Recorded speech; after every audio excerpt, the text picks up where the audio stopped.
ओम श्री वेद पुरुषाय नमः। नमस्कार। क्लास नंबर 382 श्रीमद् भगवद गीता जी शंकराचार्य जी के भाष्य के अनुसार आरंभ किया जाता है। ओम श्री सीता रामचंद्राभ्याम नमः। नमो गुरुभ्यः।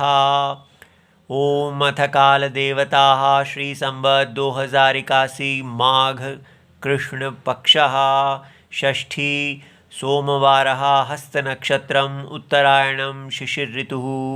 ओम तत्सत् श्री शंकराचार्याय गुरवे नमः।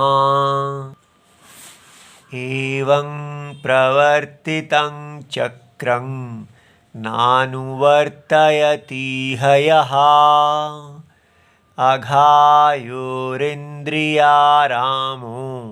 मोघं पार्थ स जीवति।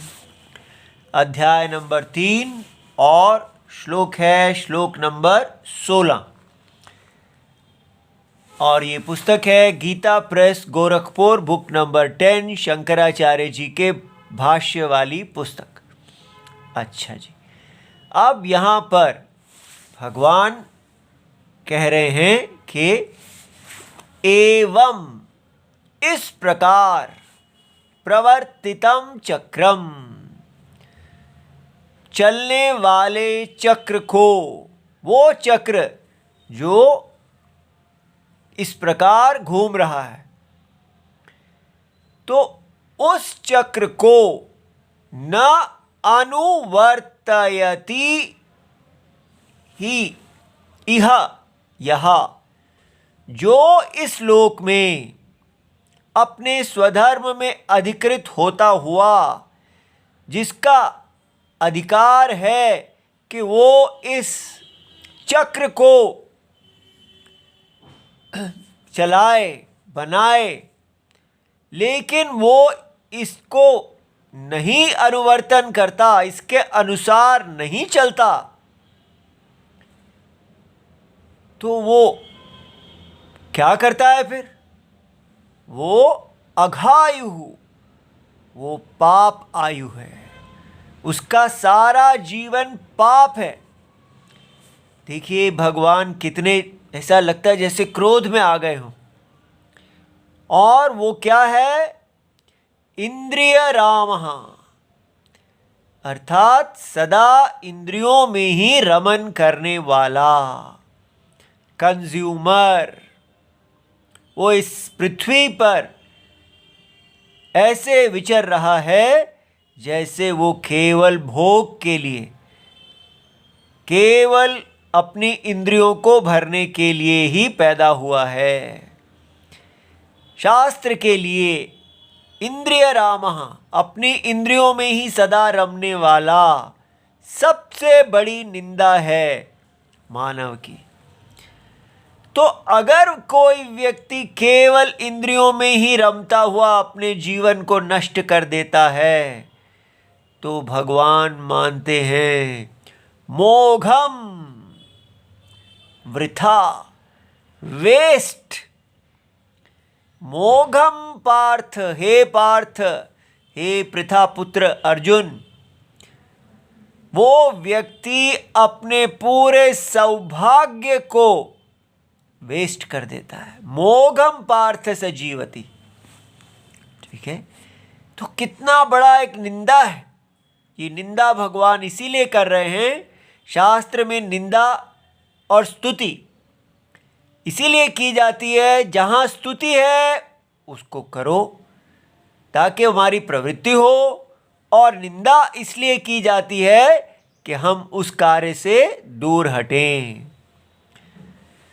तो अब हम एवं प्रवर्तितम चक्रम, कौन सा चक्र है जी जिसको भगवान कह रहे हैं कि हमें उस चक्र के अनुसार होना चाहिए, उसके विरुद्ध नहीं होना चाहिए? तो ये चक्र हमने जो पिछले 2 श्लोकों में किया है।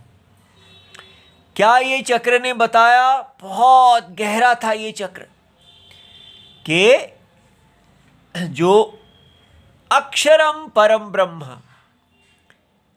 जब तक हम ये नहीं देख के चलेंगे कि ये सारी सृष्टि जिसको हम भोग का स्थान समझ रहे हैं, अपनी देह का तर्पण का स्थान समझ रहे हैं, वो वास्तव में कौन है? वो है परमात्मा। ये परमात्मा ही खड़े हैं। ये पूरा जगत परमात्मा है। परमात्मा मतलब मिस्टर गॉड नहीं, परम आत्मा। आत्मा माने अहम प्रत्यय विषय, आत्मा माने व्यापी। लेकिन जो परम है, सबसे ज्यादा जो व्यापनोति, सबसे ज्यादा जो व्याप्त है, कोई भी इससे अधिक व्याप्त नहीं है। अर्थात जैसे लहरें जल व्याप्त है और लहरें व्याप्य है, तो जल लहरों से परम है। इसी प्रकार जो आत्मा, जो अहम प्रत्यय का विषय, जिसको हम आई समझते हैं, तो हम समझते हैं कि शरीर आई है। कोई पूछे आप कौन है? मैं इतने फुट लंबा, इतना मोटा, इतना पतला, इतना काला, इतना गोरा। हम अपने शरीर का वर्णन करते हैं, तो वो आत्मा, उसी को आत्मा समझते हैं। लेकिन उससे परम, इनर मोस्ट, पीछे पीछे चलते जाएंगे, सूक्ष्म शरीर और कारण शरीर, और उसके पीछे भी साक्षी आत्मा, सत्यम, केवल सत, अस्तिता मात्र, चेतना मात्र जिसका धर्म है। ऐसे अक्षर परमात्मा को अज्ञान दृष्टि से यदि देखा जाता है तो उसमें एक विपरीत प्रतीति उत्पन्न होती है। जैसे रस्सी को अज्ञान दृष्टि से देखा जाए तो उसमें से एक विपरीत ग्रहणम, मिस्टेक उत्पन्न हो जाता है।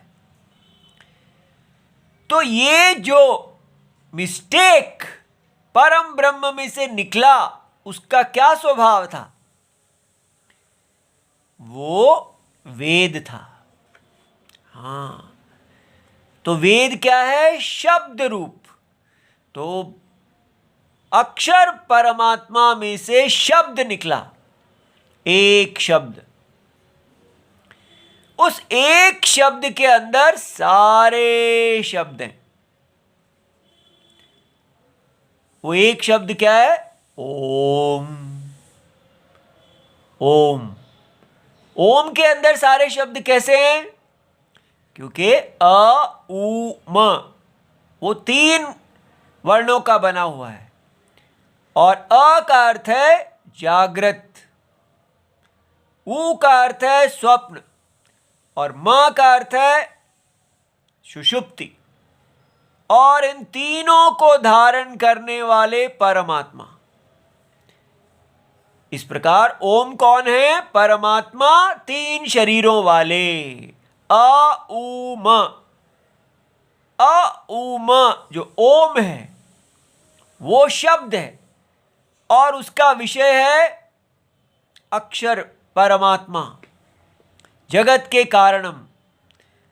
तो इनमें से क्या निकला? इस ओम में से अनंत शब्द और अर्थ निकले। संसार के सारे शब्द और अर्थ ओम में से निकले। इसलिए वेद क्या है? शब्द रूप। और सारी सृष्टि क्या है? शब्द अर्थ, वर्ड मीनिंग। अब बताओ, इसके अतिरिक्त इसमें से कुछ निकल सकता था? रस्सी में से सांप निकलता है, वो सांप क्या होता है?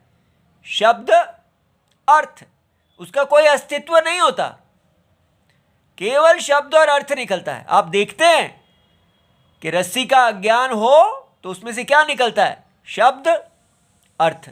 आप मुंह से बोलते हैं अयम सर्पः, और सामने आपको एक अर्थ, उसका मीनिंग दिखता है। लेकिन शब्द और अर्थ का कोई अस्तित्व नहीं होता। अस्तित्व केवल अज्ञानी के लिए है।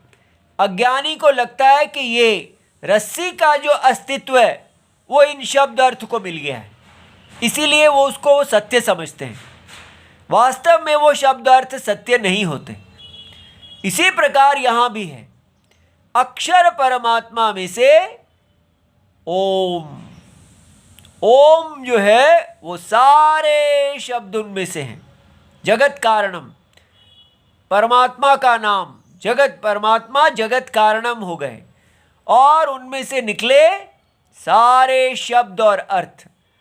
जैसे रस्सी में से निकलते हैं सर्प रूपी शब्द और अर्थ, तो अनंत शब्द और अर्थ संस्कृत भाषा उसमें से निकली और वो वेद है।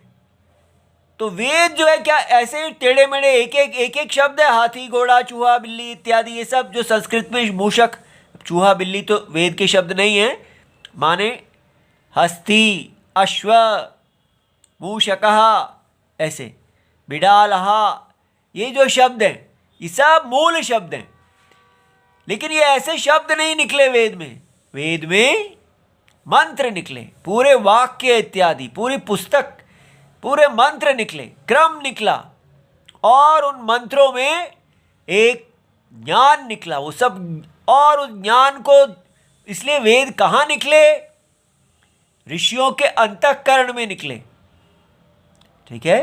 और उन्होंने उसके शब्द और अर्थ को देखा, तो वो मंत्र दृष्टा कहलाए। उन्होंने उसको लिखा नहीं, उनके ही मन में वो व्यक्त हुए। वो वेद जो थे वो उसमें विधि और निषेध, उसमें बताया गया कि ये सारी सृष्टि जो है, ये सारा कुछ अक्षर परमात्मा का ही शरीर है। ये शब्द और अर्थ रूपी शरीर को धारण करने वाले अक्षर परमात्मा है और वो उनका शरीर यज्ञ स्वरूप है। ऐसा बताया गया कि ये सारा शरीर जो है वो एक पुरुष यज्ञ रूप में खड़े हैं। ब्राह्मण, क्षत्रिय, वैश्य, शूद्र, सिर, भुजा और जांग और पैर, मुख्य, और इसके अतिरिक्त सब इन्हीं के अंदर। और इनका यज्ञ बताया गया कि इन सबको, इनमें से ब्राह्मण, क्षत्रिय और वैश्य को यज्ञ में अधिकार है, ठीक है। और शूद्र को इनकी सेवा में अधिकार है और बाकियों को इन्हीं भगवान की उपासना करने में अधिकार है। सब लोग इसी यज्ञ से जुड़ेंगे अपने अपने स्थान पर रहते हुए और इसका वर्धन करेंगे, ये कहा गया। इस प्रकार इसका वर्धन कैसे किया जाता है? तो कहा वैदिक यज्ञ कर्म रूप है।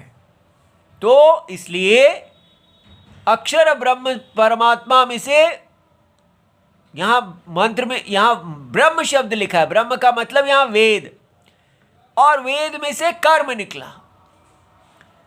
कर्म जो है उसको सब ऋत्विक, यजमान इत्यादि, अग्नि में आहुति इत्यादि डालने की क्रिया की तो यज्ञ उत्पन्न हो गया। और ये यज्ञ में से जो आहुति है वो डालने पर वो सूर्य नारायण जो सब रस को ग्रहण करने वाले हैं उनको प्राप्त हुई, अर्थात परमात्मा को प्राप्त हुई। भगवान ही सूर्य नारायण उनकी उपाधि है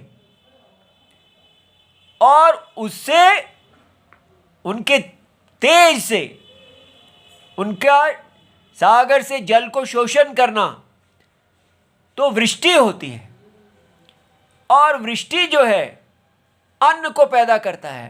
अन्न को भूत सारे जीव खाते हैं और वो अन्न वीर्य और शोणित रक्त, स्त्री के प्रजन जो अंड है उसमें परिवर्तित होता है और उससे भूत उत्पन्न होते हैं। एक चक्र है। इसको जगत चक्र प्रवृत्ति हेतु कहते हैं। ये चक्र में सबका कर्तव्य है कि वो इस चक्र का अनुवर्तन करें, अपने अपने स्थान पर रहते हुए, जिसको जो आज्ञा मिली है उसके अनुसार।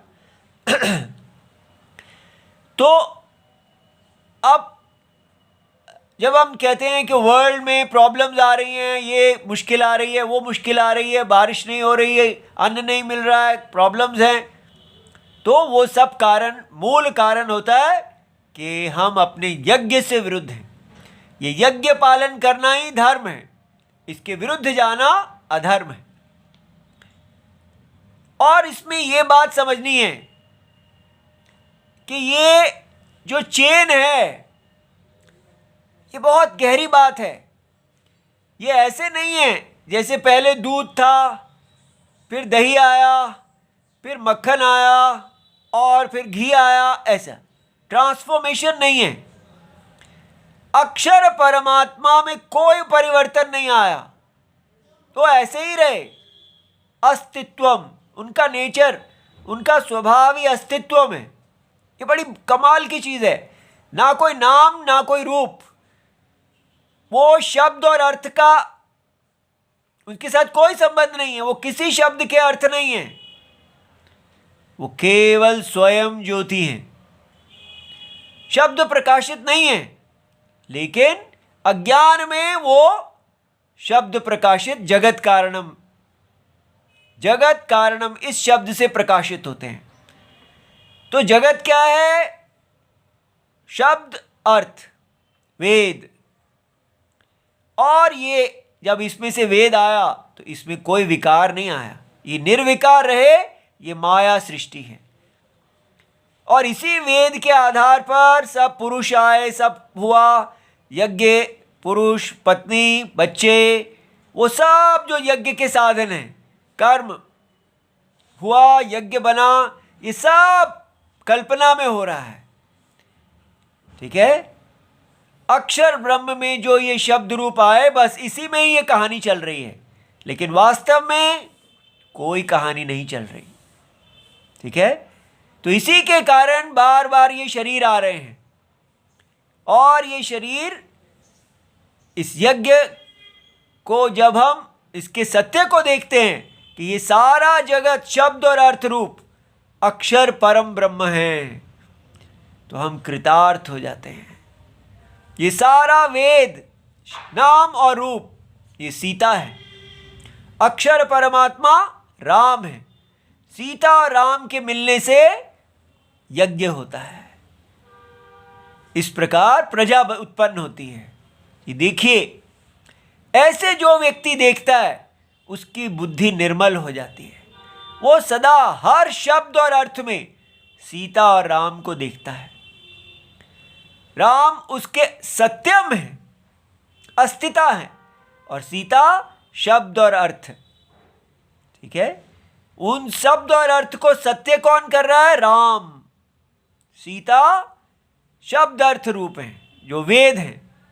तो वेद में सत्ता और चेतना राम से आती है और इस प्रकार ये सारी सृष्टि वेद रूप है। और यही यहाँ पर जो भगवान ने इस वाक्य में बताया है, हम तो इसको बस सारा दिन ये बात मन में ही चलती रहती है। क्या कहा भगवान ने? कि ये परमात्माख्यम अक्षरात पुरुष निश्वासवत, ये वेद भगवान में से ऐसे निकले जैसे पुरुष में से सांस निकलता है। तस्मात, इसलिए सर्व अर्थ प्रकाशकत्वात्, ये शब्द सारे अर्थ को प्रकाशित करने वाले होने से सर्वगत हैं। अर्थात ये पूरी सृष्टि वेद ही है, शब्द अर्थ रूप है। देखो, लेकिन सर्वगत होते हुए भी नित्यम सदा यज्ञ विधि प्रधानात् यज्ञ प्रतिष्ठितम, जो वेद हैं वो यज्ञ विधि की प्रधानता है उसमें, इसलिए वो यज्ञ में प्रतिष्ठित हैं। जहाँ जहाँ यज्ञ होते हैं वहाँ ही वेद का प्रतिष्ठा है। तो ये चक्र बताया और इसको कह रहे हैं एवं प्रवर्तितम चक्रम। देखिए शंकराचार्य जी एवं का अर्थ क्या बता रहे हैं। एवं ईश्वरेण, ईश्वर कौन है? वेद यज्ञ पूर्वकम जगत चक्र प्रवर्तितम। तो ये जो जगत चक्र है इसको ईश्वर के द्वारा परिवर्तित किया गया है। चक्रम वर्तितम, इसको भगवान ने ही बनाया है। उसमें वेद आया, फिर यज्ञ आया और यज्ञ से आगे वृष्टि आदि। तो ये जो चक्र है चक्रम वर्तितम न अनुवर्तयति, माने अनु होता है पीछे चलना। तो भगवान ने जिस चक्र को धारण किया, वर्तन किया, जिस पर चले, उसके पीछे जो नहीं चलता, अर्थात राम जी के बनाए हुए पद चिन्हों पर नहीं चलता, इस यज्ञ का वर्धन नहीं करता यह लोके, इस लोक में, तो वो कौन है? यह कर्मणि अधिकृता, जो अपने वैदिक कर्मों में अधिकृत है। तो वेद केवल ब्राह्मण क्षत्रिय वैश्य उनको तीनों को वैदिक कर्मों में अधिकार करते हैं। अब उसके बाद बाकी सब जो हैं वो इस प्रिंसिपल को जब समझ लेते हैं कि ये ऐसा वेद पुरुष हैं, तो वो अपने आप भगवान की आराधना अपने अपने तरीके से करते हैं, जिसका जिसमें अधिकार है। लेकिन वेद का अधिकार जीतना पड़ता है अपने कर्म से। तो इनको अपने कर्म से ये मिला है। और अधिकार का मतलब माने रिस्पॉन्सिबिलिटी, पूरी सृष्टि की इन तीनों के ऊपर बहुत बड़ा एक दायित्व है। ये अपना कार्य करते हैं तो पूरा चक्र चलता है। ये अगर छोड़ेंगे तो कितना नाश होगा। इसलिए ब्राह्मण क्षत्रिय और वैश्य के ऊपर बहुत बड़ा दायित्व है। वो सृष्टि के श्रेष्ठ हैं, उनको इंद्रियों में रम के अपना नाश और सारी जगत का नाश नहीं करना चाहिए। तो इसलिए अगर वो इसका अनुवर्तन नहीं करेंगे ऐसे ब्राह्मण क्षत्रिय और वैश्य, तो वो कैसे होंगे? अघायु। इस समय भगवान बहुत पीड़ा में लग रहे हैं। वो क्या कह रहे हैं? देखो ये कैसे होंगे, क्या है ये? अघम पापम आयु जीवनम, इनका सारा जीवन अघायु पाप है। तो ऐसा जीवनम जिसका है, यस्य सहा सहा अघायु। अब आप देख सकते हैं, हम सोचते हैं पापी होता है, कोई रेपिस्ट होता है, कोई इत्यादि, कोई स्मगलर होता है, कोई मर्डरर होता है, मार देता है, ये सब ये पापी हैं। लेकिन यहाँ पाप का अर्थ क्या है? आप अपने वर्ण आश्रम धर्म में अधिकृत होते हुए फिर भी अपना कार्य नहीं करते। जिसका अधिकार नहीं है वो अगर करे तो वो तो एक पाप है। जिसका अधिकार है लेकिन ना करे तो कितना बड़ा पाप है। तो कहा पाप जीवनम, पाप जीवन इति यावत। तो उनका पूरा जीवन, चाहे वो पता नहीं क्या बड़े बड़े इंडस्ट्रियलिस्ट हैं और क्या क्या बड़ी बड़ी जर्नलिस्ट हैं, इस दुनिया में बड़े बड़े जॉब्स कर रहे हैं, क्या क्या कर रहे हैं, लेकिन अपने वैदिक जो उनका कर्तव्य है वेद के इस चक्र के प्रति उसको नहीं कर रहे, तो वो केवल पाप का जीवन है उनका। देखिए रावण को नहीं कहा जा रहा, ये अपने यज्ञ को नहीं निर्वाह करने वाला, भगवान के अनुसार जैसे भगवान ने किया चक्र बनाया उसके अनुसार नहीं चलने वाला पाप जीवन है। इंद्रियारामः। ये देखिए कौन होता है इंद्रियारामः? इंद्रियैः आरामः। इंद्रियों के द्वारा पूरी तरह आरमणम आक्रीडा विषयेषु यस्य सह इंद्रियारामः। जिसके द्वारा, अपनी इंद्रियों के द्वारा केवल क्रीड़ा, खेलना, मजा लेना, किसमें? इंद्रियों के विषयों में। इतना मात्र ही जीवन है जिसका। बच्चा है तो अपनी खेल और क्रीड़ा में मस्त है, और बड़ा होता है तो बड़ा नहीं होता, केवल उसके विषय बदल जाते हैं बस। अब वो बड़ों वाली खेलों में चला जाता है। बूढ़ा होता है, बड़ा नहीं होता, वहीं पर फिर इंद्रियों के ही चक्कर में कभी भी वो बड़ा होता ही नहीं है। बड़ा होने का मतलब है कि देखा जाए ये जीवन क्या, ये जीवन बस इंद्रियों का भोगने के लिए है, बंदरों की तरह जीने के लिए है, कंज्यूमरिज्म, वो है इंद्रियाराम।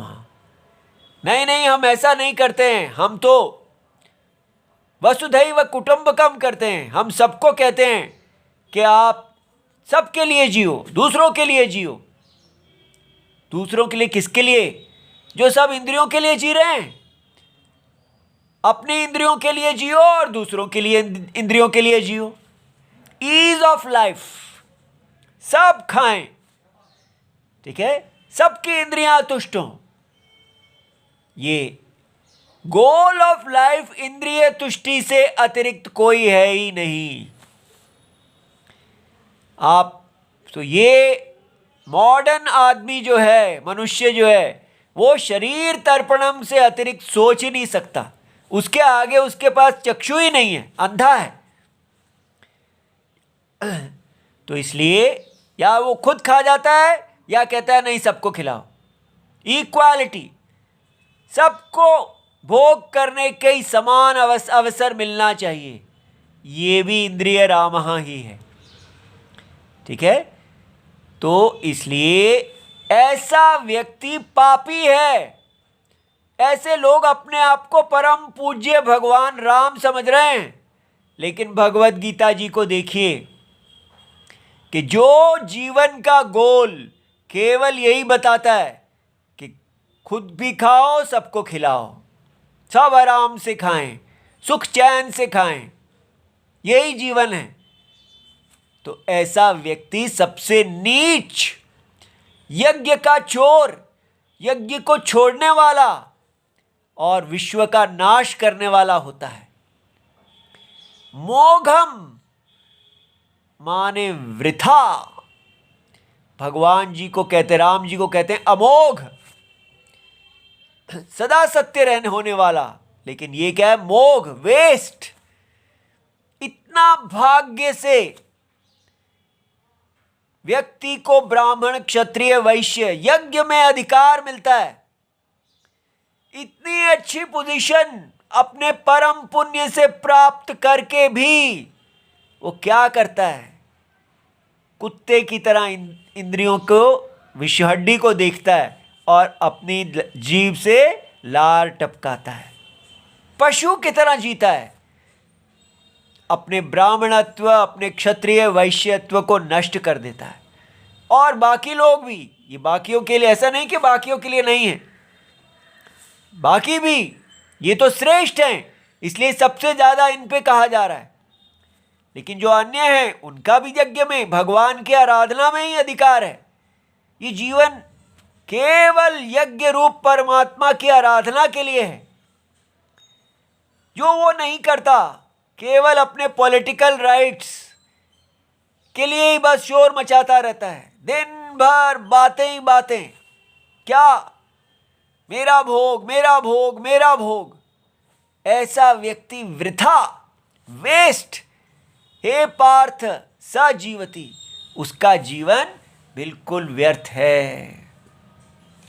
तो आप देख सकते हैं कि भगवान को कितनी पीड़ा हुई है। वो ऐसा क्यों कह रहे हैं? क्योंकि वो चाहते हैं कि हम अपने पुराने भारत की जो परंपरागत वेद अर्थ को जानने वालों की परंपरा है उसमें लौटें। तो ऐसा कैसे हो पाएगा? जब हमें ये सब देख के रोना आएगा कि भगवान ये हमने क्या कर लिया।